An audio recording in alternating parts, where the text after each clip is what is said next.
one Mzansi star went from topping charts to trending for all the wrong reasons.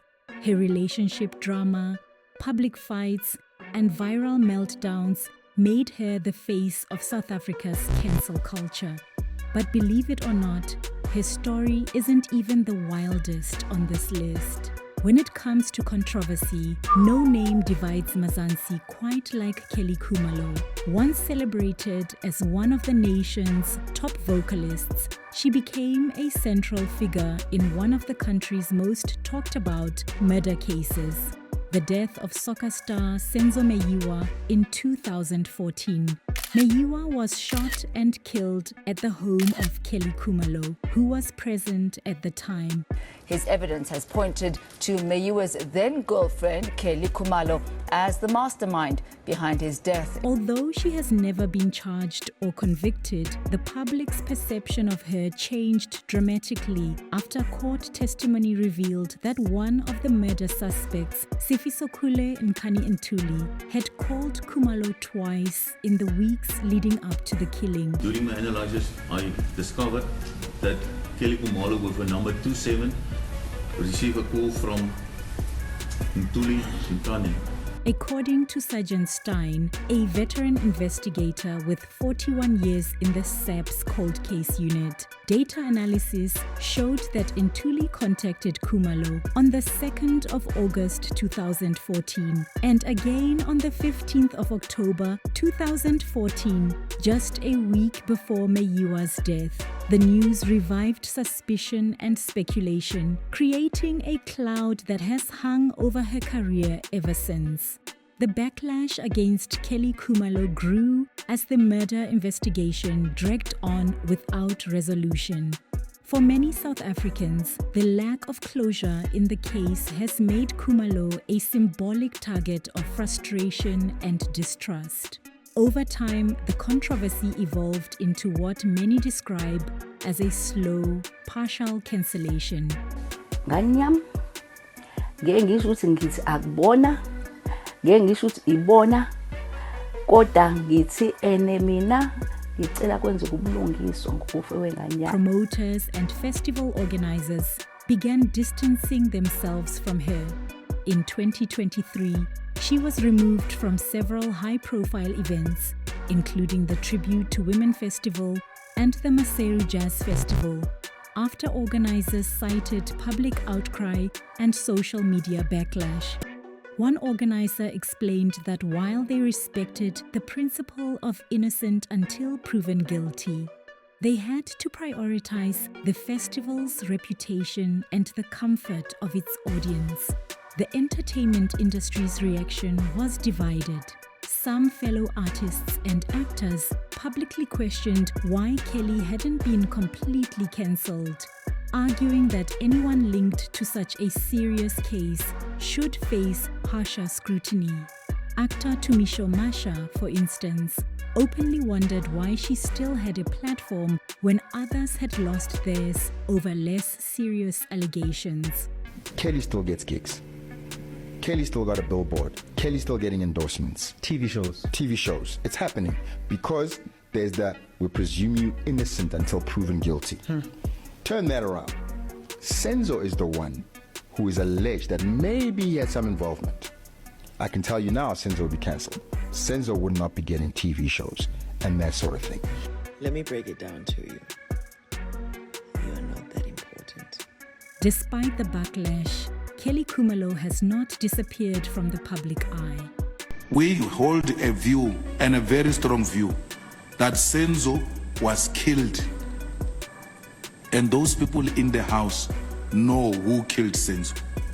In interviews, she has addressed the controversy head-on, saying, "You cannot cancel what you did not create. I was created by God." Her response has been defiant and spiritual, suggesting she sees her struggles as part of a larger divine plan rather than a purely social media trial. Enough is enough. If you strongly believe that I am capable of what you're accusing me of, very simple. Come and get me. From the music world, we now shift to a story that rocked the entertainment scene in a completely different way. A rise, a fall, and the legal battles of Jub Jub. Jub Jub rose across Mzansi, a child who broke into the public eye via a Coca-Cola advert and then translated that early fame into platinum tracks, headline tours, and a magnetic television presence. For years, he was the man who made South Africa watch, laugh, and argue.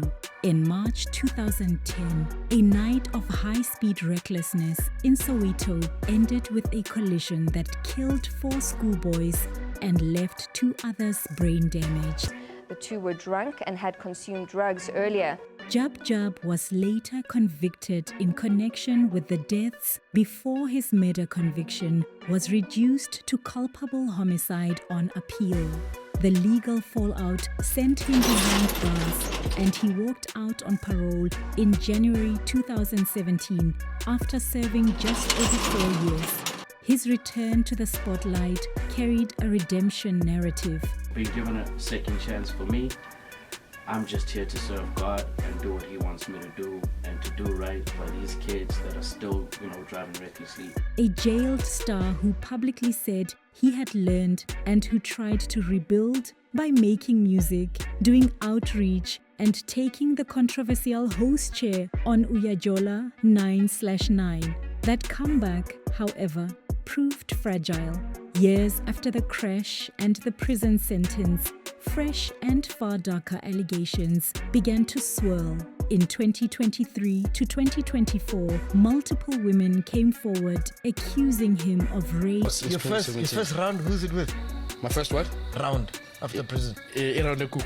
Yeah. First of all, Malemo, you raped me. Attempted murder, assault, and kidnapping. I just want people to know that I left because he tried to kill me. He suffocated me. He literally suffocated me. These accusations crystallized after actress Amanda DuPont publicly accused him of raping her following Jub Jub's on-air boast that he had smashed her. The backlash was swift and severe. Sponsors and media partners, including Moja Love, the channel that aired his hit show Uyajola 9/9, suspended him, making it clear that his personal controversy could no longer be separated from his professional brand. Public outrage on social media only amplified the fallout, leaving Jub Jub's carefully rebuilt reputation once again teetering on the edge.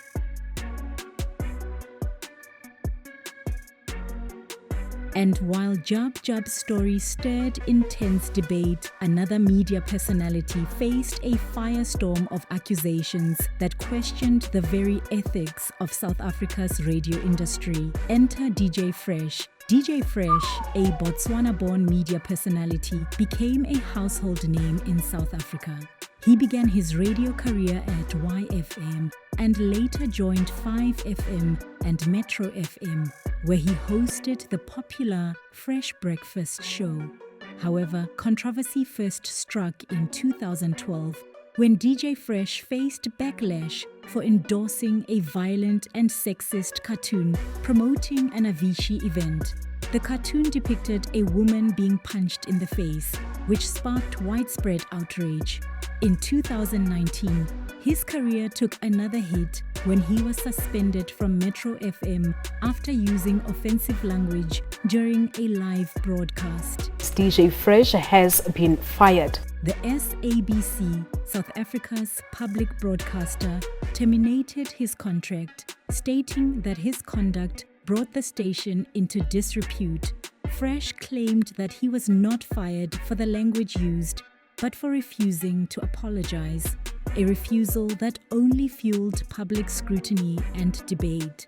In January 2021, DJ Fresh's long-standing reputation came crashing down when a Johannesburg woman, Sifelele Madikizela, publicly accused him and fellow DJ Euphonic of drugging and raping her and 3 other women during a night out in 2011 when she was a second-year student at the University of Pretoria.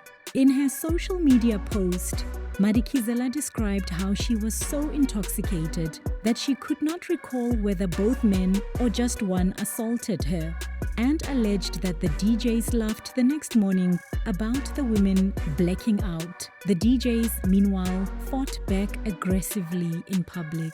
Both denied the accusations, and Euphonic in particular escalated matters by labeling Madikizela a scammer and extortionist. They shared fabricated posts online, including one falsely claiming to be a retraction from Madikizela herself, and Euphonic even published her personal contact information.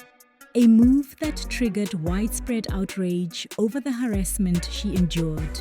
Despite her attempts to obtain a court interdict to stop the defamatory posts, the Johannesburg High Court dismissed her application, citing insufficient grounds, though it acknowledged the damage to her reputation. But not all cancel culture battles are about past missteps. Sometimes it's about courage in the face of personal trauma, like the story of Lady Zamar. Lady Zamar, known for chart-topping hits like Collide and Love is Blind, became one of the most talked about figures in Mzansi's cancel culture saga after she publicly accused fellow artist Siava of sexually assaulting her in 2017. I do know is that Jabulani raped me. I did not give him consent. I told him to stop. And I couldn't fight him off because he's huge. He's massive. He's bigger than me. I mean, I'm really short. The accusation shocked the entertainment industry and set social media ablaze. Almost overnight, Siava was dropped from the Cape Town International Jazz Festival due to the seriousness of the allegations, while Lady Zamar found herself thrust into a storm of public scrutiny and online hate. Do you think the public will forgive her for accusing Java for rape? I don't think so. Are they going to give her music a second chance? It's been years now, and the comments, people are not having it. They keep throwing shade. They're not having it. I don't know why. They're not having it. They're not forgiving it. Yeah. The National Prosecuting Authority later announced it would not prosecute because of insufficient evidence. People make mistakes. Everybody makes mistakes. But by then, the damage was already done. But sometimes, fame isn't just about the music. It's about the heartache behind the spotlight. Our next story shows just how quickly the world can turn on a star who was once loved by millions. Babes Wodumo, the queen of Geekom, the woman who made Wololo a national anthem. But behind the glitter, the fame, and the wild dance moves came one of Mzansi's most chaotic and heartbreaking downfalls.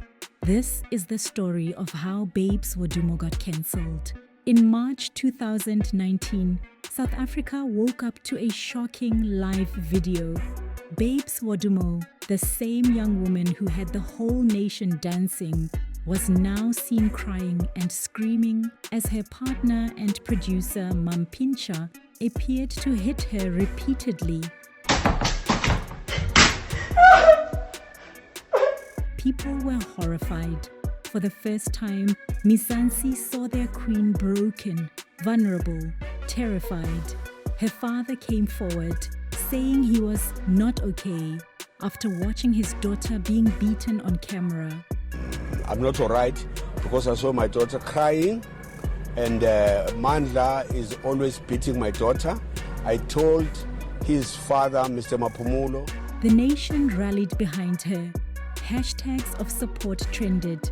Women shared their own stories, and Babes became a symbol. But then, just as the public was rallying behind her, she reconciled with Mampintsha. They were seen together again, performing, laughing, even releasing new music. And that's when sympathy turned to confusion. Then came the scandal that really lit social media on fire. 2019, xenophobic violence was tearing through South Africa. And in the middle of it all, Babes Wodumo's Twitter account posted hateful comments about foreigners and Zimbabweans. Promoters from the Mapapoma Festival in Zimbabwe instantly dropped her from their lineup. She claimed she was hacked. I just want to tell you this. My Twitter account was hacked. The person that is writing all of these things, it's not me.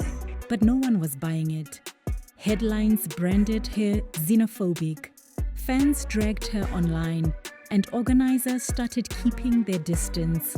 Still, Babes tried to push through. She was performing, posting, trying to prove the haters wrong.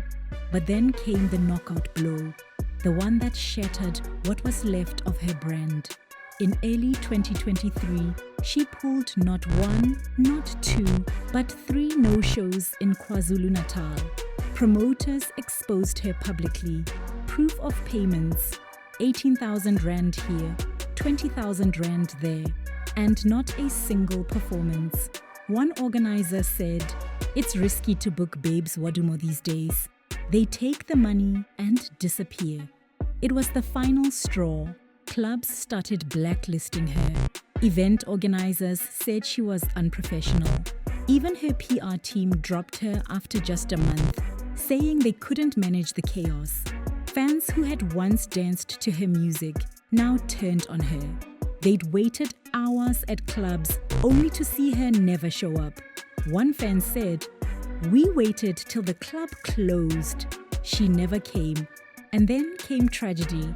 In December 2022, Babes lost her husband, Mandla Mampinsha Mafumulo, the same man whose hands had once hurt her, but who she had also loved deeply. Just weeks later, she lost her mother-in-law too. 2 deaths, 2 blows, back to back. She was left a widow, a mother and a woman trying to grieve in front of millions who had already judged her.